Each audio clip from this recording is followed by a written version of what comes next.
हरे कृष्ण। स्वागत है कृष्ण पुस्तक के आज के सत्र में। कल 40वां अध्याय जिसका नाम था अक्रूर जी द्वारा स्तुति। अक्रूर जी भगवान की जो स्तुति किए, और कल का जो सत्र था वो विशेष था क्योंकि कल ही अक्रूर जी ने भगवान की दशावतार स्तुति की।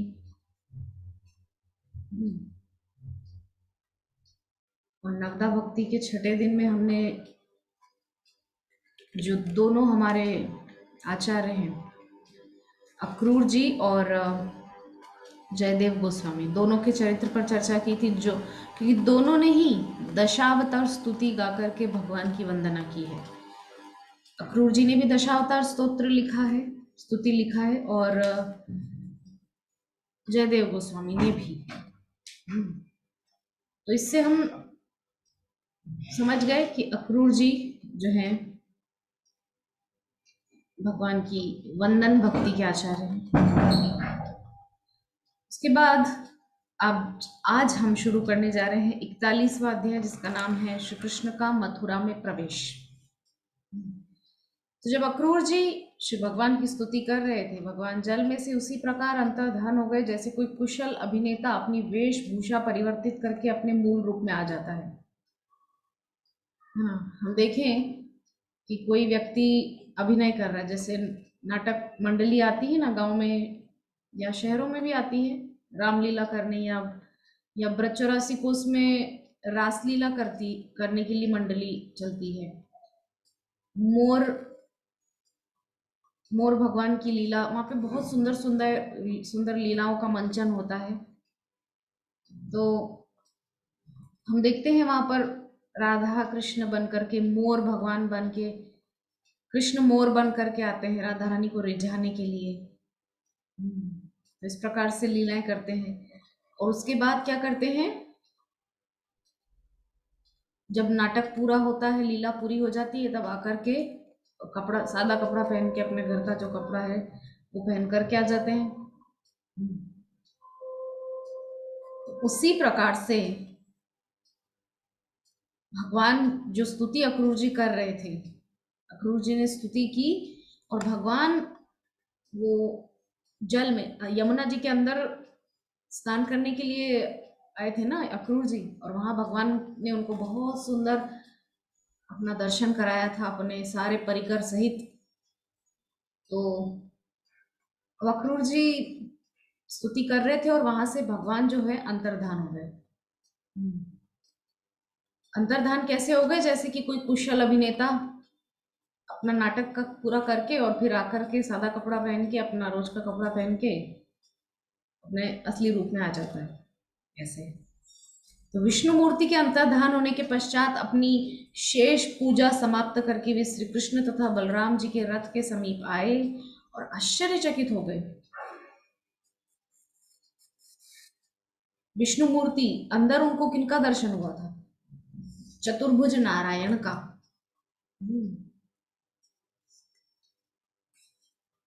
क्रूर जी को यमुना के भीतर चतुर्भुज नारायण का दर्शन हुआ था। तो जब उनकी पूजा हो गई, समाप्त हो गई, तो फिर वो जब जल से ऊपर आए, यमुना जी से ऊपर आए, किनारे पर आए जहां रथ में बैठे हुए थे दोनों भैया, दोनों को देख करके आश्चर्यचकित हो गए गुरु जी। तो कृष्ण उनसे क्या कह रहे हैं कि क्या उन्हें जल अथवा गगन में किसी अद्भुत वस्तु के दर्शन हुए थे? भगवान यहाँ पर थोड़ा सा जो है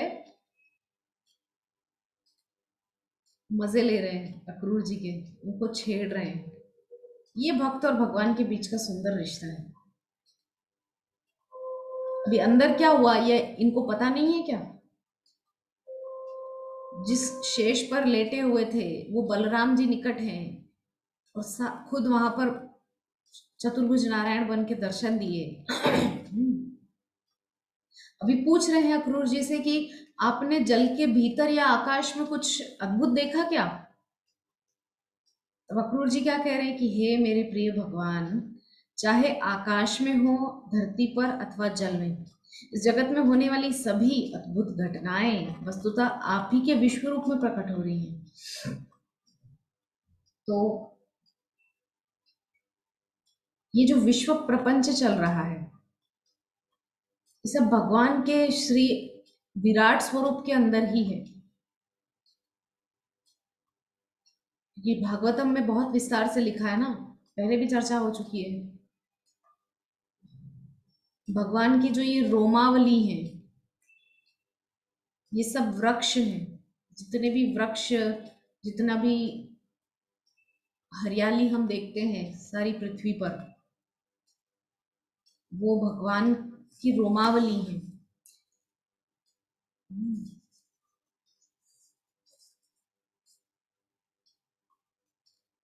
ये जो पहाड़ हैं, ये भगवान के अस्थियां वगैरह हैं विराट स्वरूप में। तो इस प्रकार से सुंदर वर्णन है विराट भगवान के स्वरूप का।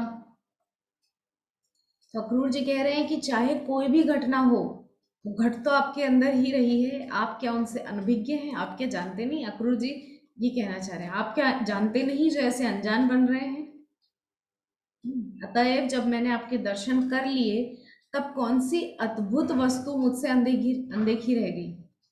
गुरु जी कह रहे हैं कि जब मैंने आपको देख लिया, तब और अद्भुत क्या? आपसे अद्भुत तो और कुछ नहीं। मान लीजिए कोई जादूगर आया, छोटे मोटे जादू दिखाने वाला, रोड पे जो आते हैं, उसने कुछ छोटा मोटा जादू दिखाया, हम चमक उससे बहुत इम्प्रेस हो गए, ओ बहुत सुंदर, कैसे किया, कुछ समझ नहीं आया। इससे बढ़ के जो बड़े जादूगर होते हैं, जो स्टेज परफॉर्मेंस देते हैं, बड़े बड़े शोज करते हैं, वो जादूगर जो है थोड़ा बड़े लेवल के जादू दिखाता है। हम्म, कोई योगी योग साधनाओं के बल पे कुछ चमत्कार दिखाता है, अद्भुत लगता है लोगों को देखने पर। लेकिन मान लीजिए किसी के सामने सर्व जगन नियंता, अनंत कोटि ब्रह्मांड नायक श्री राधा रमण लाल जी प्रकट हो जाएं, किसी के सामने सन्मुख प्रकट हो जाए, मोर मुकुटधारी बंसीधारी त्रिभंग ललित स्वरूप लेकर के, तो इससे अद्भुत और क्या होगा? हम्म, अरे लोग तो किसी साधारण स्त्री के शरीर में देवी का जो आवेश आता है, उसी को बहुत देख के उनको लगता है ओह कितना अद्भुत है, एक सामान्य स्त्री के शरीर में देवी का आवेश।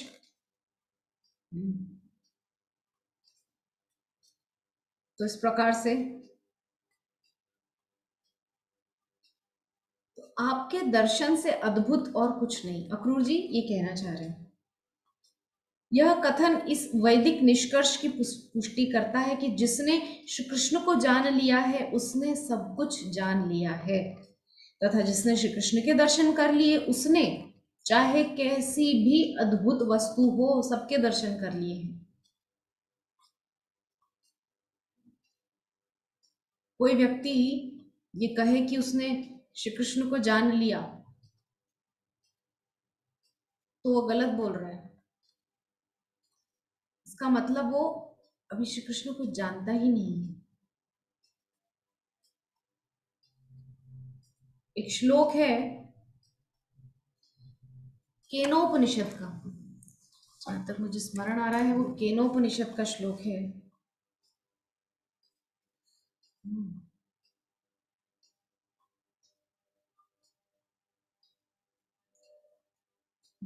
केनोपनिषद का मंत्र है, बहुत सुंदर, जो कि इस प्रकार से है कि यस्या मतम तस्य मतम, मतम यस्य न वेदसः, अविज्ञातम विजानताम, विज्ञातम अविजानताम। क्या कहने का तात्पर्य है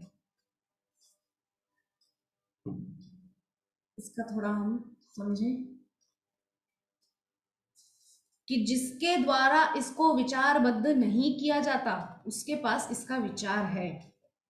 अर्थात जो विचारों की बंधन में कृष्ण को बांधने का प्रयास कर रहा है,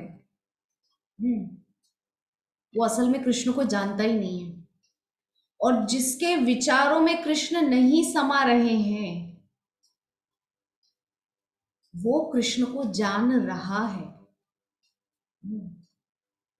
जो इसका विवेचन करते हैं उनके लिए यह अविज्ञात है, और जो इसके विवेचन का प्रयत्न नहीं करते उनके लिए यह विज्ञात है।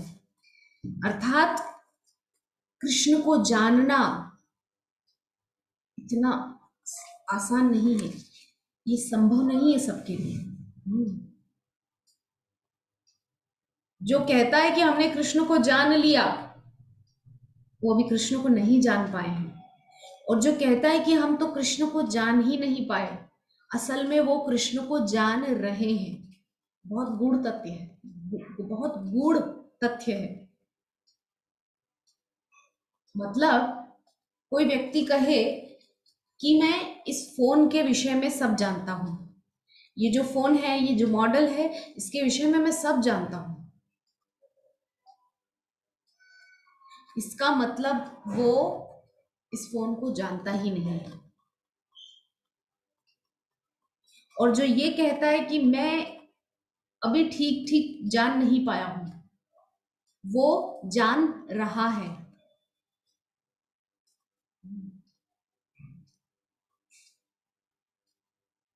कृष्ण जो है वो इतनी सरलता से किसी की समझ बूझ के बंधन में नहीं आ जाते हैं।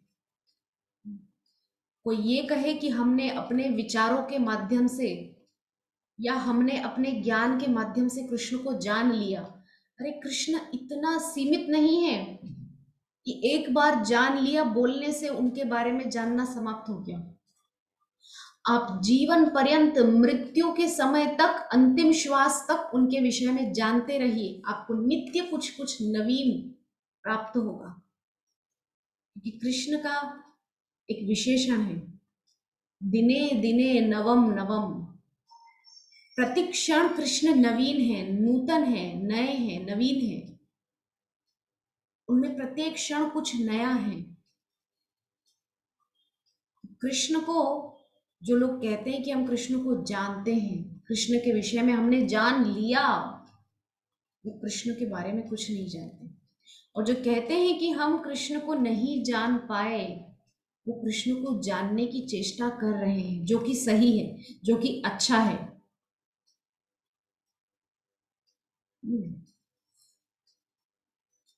तो यही बात अक्रूर जी यहाँ कह रहे हैं। जिसने श्री कृष्ण को जान लिया है उसने सब कुछ जान लिया है, तथा जिसने श्री कृष्ण के दर्शन कर लिए उसके लिए और फिर कुछ अद्भुत देखने लायक बचता नहीं है।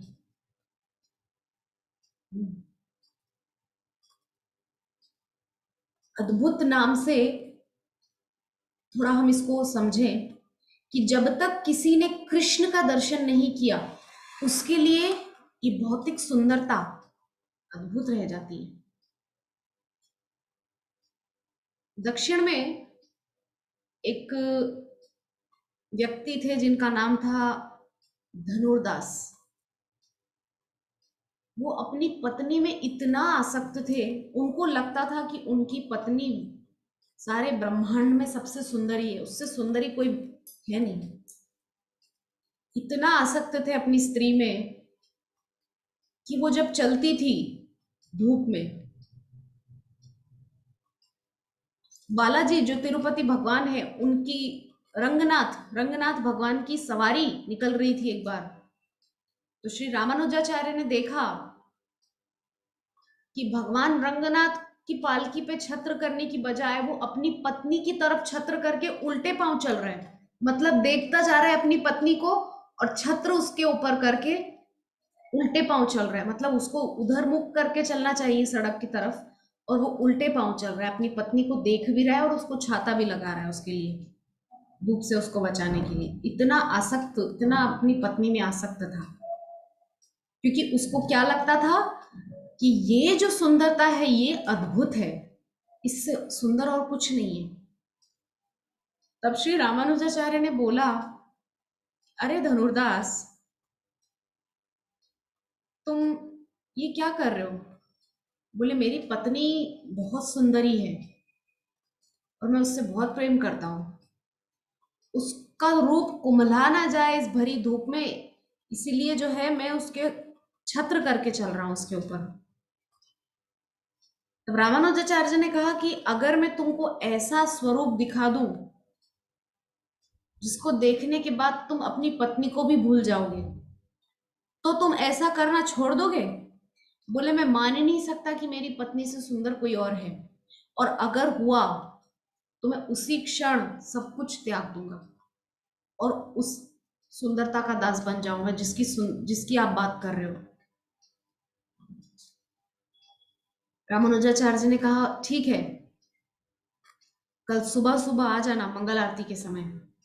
रामानुज संप्रदाय में बहुत 3:30 बजे बिल्कुल मंगल आरती 3:45 शुरू हो जाती है।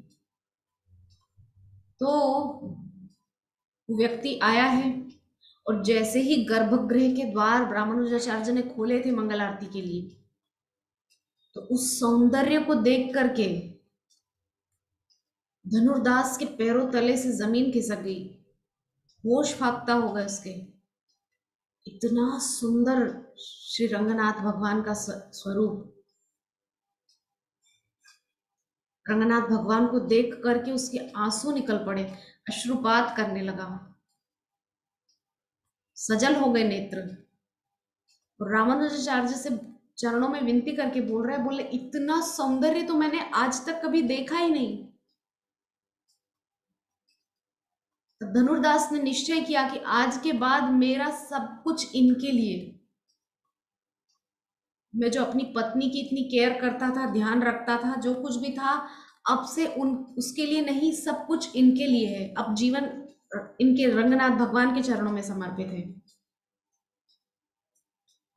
तो इससे हमको क्या समझ में आया? इससे ये समझ में आया कि जब तक भगवान के सौंदर्य को, श्री कृष्ण के सौंदर्य को कोई नहीं देख लेता, तब तक उसको भौतिक जगत का सौंदर्य अद्भुत दिखाई देता है। आहा, क्या अद्भुत दृश्य है, क्या अद्भुत कन्या है, क्या अद्भुत पुरुष है, क्या अद्भुत जो है घर है, या कुछ भी भौतिक जगत का अद्भुत तब तक ही लगता है जब तक श्री कृष्ण का जो है दर्शन ना हो जाए। श्री कृष्ण के सौंदर्य के दर्शन के बाद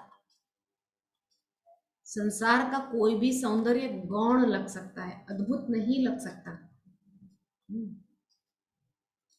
तो हम समझ गए अक्रूर जी जो कहना चाह रहे हैं। अक्रूर जी ने आगे कहा, मेरे आराध्य देव, आपके दिव्य स्वरूप से अधिक अद्भुत और कुछ नहीं हो सकता है।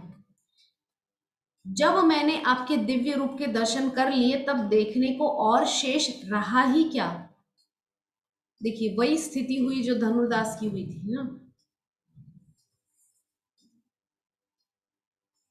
उनको समझ में आ गया कि अब देखने लायक और कुछ नहीं है सृष्टि में।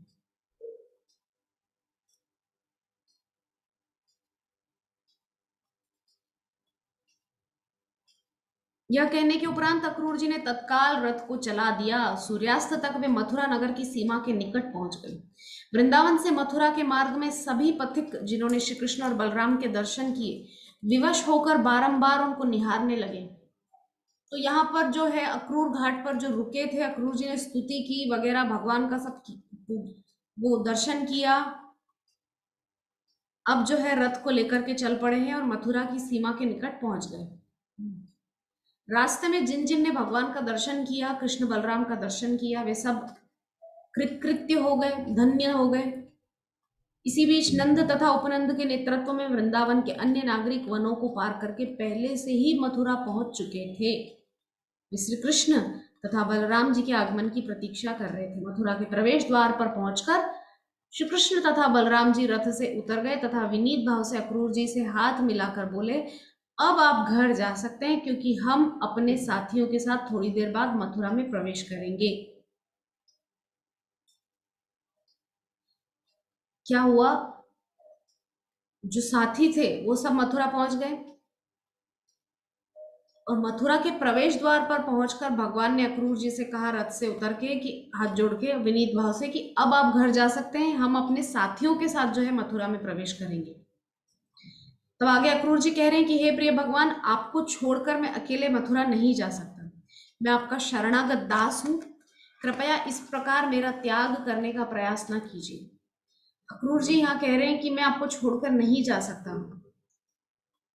आपका दास हूं, आपके बिना मैं नहीं रह सकता, और मेरा त्याग न कीजिए। कृपया आप अपने ज्येष्ठ भ्राता और ग्वाल बाल सखाओं सहित मेरे साथ आकर मेरे घर को पावन कीजिए। प्रिय प्रभु, यदि आप आएंगे तो आपके शरण कमल की रज से मेरा घर पवित्र हो जाएगा। आपके पाद पद्मों से निकला स्वेद जल पसीना गंगा के नाम से प्रसिद्ध है, और वह अग्नि व अन्य देवताओं तथा समस्त पितरों सहित प्रत्येक वस्तु को पावन कर देता है। तो अक्रूर जी भगवान को अपने घर बुलाना चाहते हैं, उनकी चरण रज अपने घर में पधराना चाहते हैं। बलि महाराज केवल आपके पाद पद्म पखार कर प्रसिद्ध हो गए तथा गंगा जल के संपर्क में आने के कारण उन्हें स्वर्गलोक में स्थान मिला, और उन्होंने समस्त सांसारिक ऐश्वर्य का भोग किया, और अंततः सर्वोच्च तथा देव दुर्लभ मुक्ति प्राप्त की। बलि महाराज का यहाँ पे प्रसंग याद कर रहे हैं अक्रूर जी, कि बलि महाराज ने आपके पाद पद्मों को पखारा, वो जल कमंडल में भर लिया। ब्रह्मा जी ने जब आपके चरण गए थे ब्रह्मलोक, तो वहां पे चरणों को पखार लिया था ब्रह्मा जी ने, और चरणों को वो जल जो है भर लिया था कमंडल में, वही गंगा है। तो भगवान के चरणों को पखार के बलि महाराज भी स्वर्गलोक को प्राप्त किए, और बहुत सुंदर मुक्ति प्राप्त की। तो गंगा जल न केवल तीनों लोकों को पावन करता है, अपितु शिव जी इसे शीश पर धारण करते हैं। तो गंगा जल की अपार महिमा है, हम सब जानते हैं। गंगे गंगे तियो ब्रूयात योजना नाम सतैरपि मुच्यते सर्व पापेभ्यो विष्णु लोकम स गच्छति। गंगा में स्नान करना तो दूर की बात, गंगे गंगेति यो ब्रूयात योजना नाम शतैरपि, 100 योजन 400 कोस यानी कि 1200 किलोमीटर की दूरी पर, गंगा मैया से 1200 किलोमीटर की दूरी पर भी कोई है और वो गंगे गंगे गंगे कहकर पुकारता है। योजना नाम शतैरपि, 100 योजन की दूरी पर, एक योजन एक योजन में 4 कोस होते हैं, 4 कोस मतलब 12 किलोमीटर, क्योंकि एक कोस में 3 किलोमीटर होते हैं, तो 4 तिये 12 मतलब एक योजन में होते हैं 12 किलोमीटर। तो 100 योजन बराबर 1200 किलोमीटर। 1200 किलोमीटर की दूरी से गंगे गंगे यो ब्रूयात योजना नाम शतैरपि, 1200 किलोमीटर की दूरी से भी कोई दूर खड़ा हुआ गंगे गंगे यो ब्रूयात, गंगा गंगा पुकारता है। तो आगे क्या कह रहे हैं, मुच्यते सर्व पापेभ्यो विष्णु लोकम स गच्छति, उसी क्षण वो सभी पापों से मुक्त होकर विष्णु लोक को चला जाता है। ये महिमा है गंगा मैया की। इसीलिए शिवजी धारण किए शीश पर, कोई साधारण बात नहीं है। भागीरथ के पूर्वज इस जल से पवित्र होकर स्वर्ग लोकों को सिधारे। हे देवताओं के आराध्य देव, हे समस्त ब्रह्मांड के स्वामी, आपकी दिव्य लीलाओं के श्रवण मात्र से मनुष्य शुद्ध हो सकता है। हे परम नारायण, जिनकी स्तुति उत्तम श्लोकों से की जाती है, मेरा आपको कोटि कोटि प्रणाम है। तो उद्धव जी सुंदर सुंदर स्तुतियां भगवान की कर रहे हैं। यह सुनकर श्री कृष्ण ने उत्तर दिया, अक्रूर जी, यदुवंश से द्वेष रखने वाले सभी असुरों का वध करने के उपरांत मैं अपने ज्येष्ठ भ्राता बलराम जी के साथ अवश्य ही आपके घर आऊंगा। तो भगवान ने 2 लोगों को वचन दिया था घर जाने का मथुरा में, एक तो अक्रूर जी को दिया, अभी आगे कुब्जा को भी देंगे। तो अभी नहीं जाएंगे भगवान उनके घर, थोड़ा बाद में जाएंगे। इस प्रकार मैं अपने सभी संबंधियों को प्रसन्न करूंगा। श्री भगवान के इन वचनों को सुनकर अक्रूर जी किंचित निराश हो गए, किंतु वे भगवान की आज्ञा का उल्लंघन नहीं कर सके।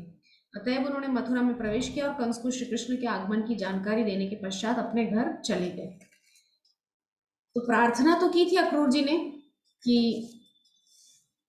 थोड़ा हमारे भी घर आप आइए, चरण धूलि का हमको भी सौभाग्य मिले, लेकिन भगवान ने कहा कि अभी वो सही समय नहीं है। जब सही समय होगा, उचित समय होगा, मैं स्वयं आपके घर आऊंगा।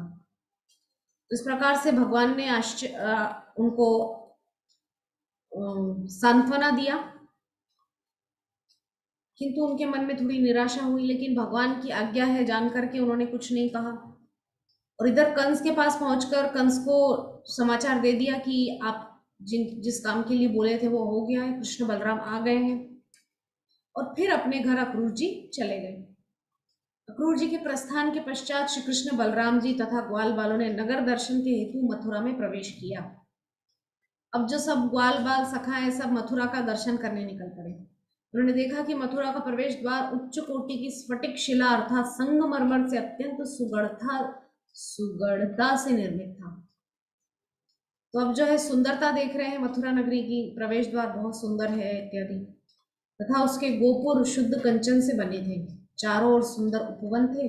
नगर के चारों तरफ नहरें फैली हुई थी, जिससे कोई शत्रु सरलता से नगर में प्रविष्ट न हो सके। यह आज से 5,500 वर्ष पुरानी बात है। तब यमुना इतना वेग से बहती थी और इतना अपार जल था, एक हाथी डूब जाए इतना जल तो आज से 100 वर्ष पहले भी था। एक हाथी पूरा डूब जाए, लेकिन आज उतनी जल की मात्रा नहीं है उसमें, और थोड़ी अशुद्धियां भी हैं, लेकिन ठीक है, उस विषय में चर्चा हम नहीं करेंगे।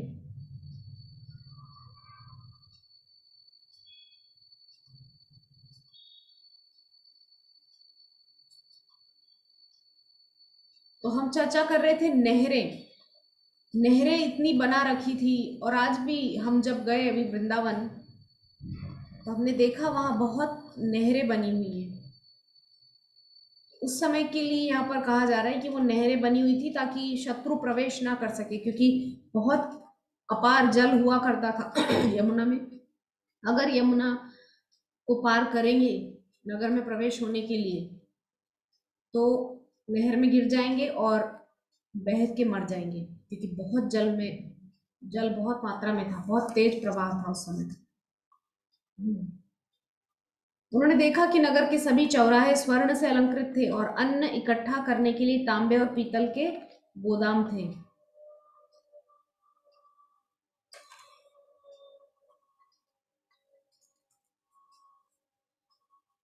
कृष्ण बलराम और सारे सखा देख रहे हैं मथुरा नगरी की सुंदरता।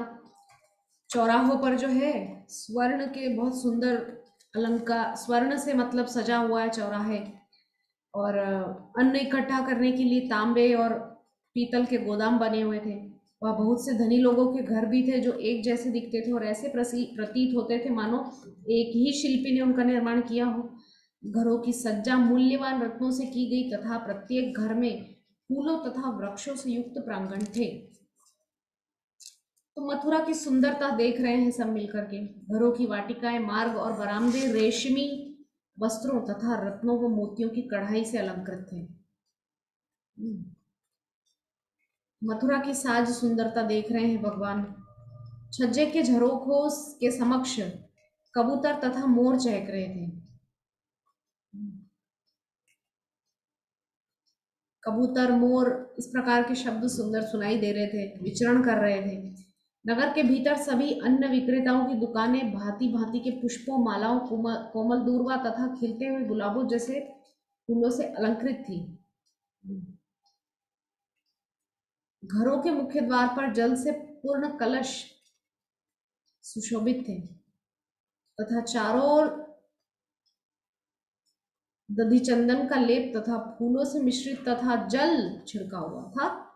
जलते हुए दीपकों से सुशोभित अनेक आकार प्रकार के पुष्प द्वारों की शोभा बढ़ा रहे थे। घरों के सभी द्वारों पर आम के नूतन पल्लवों तथा रेशमी ध्वजाओं का अलंकरण था।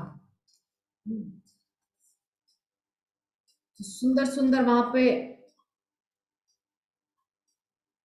जो है श्रृंगार किया हुआ है पूरी मथुरा नगरी को।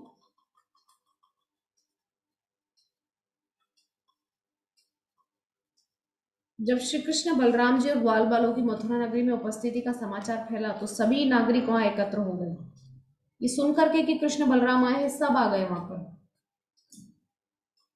मथुरा की नारियां एवं कन्याएं उनके दर्शनार्थ तत्काल घरों की छतों पर चढ़ गई। हम्म। कृष्ण बलराम जो है मथुरा पहुंच चुके हैं। मथुरा में अभी अपने ग्वाल बाल सखाओं के साथ में वे थोड़ा भ्रमण करने के लिए निकले हैं।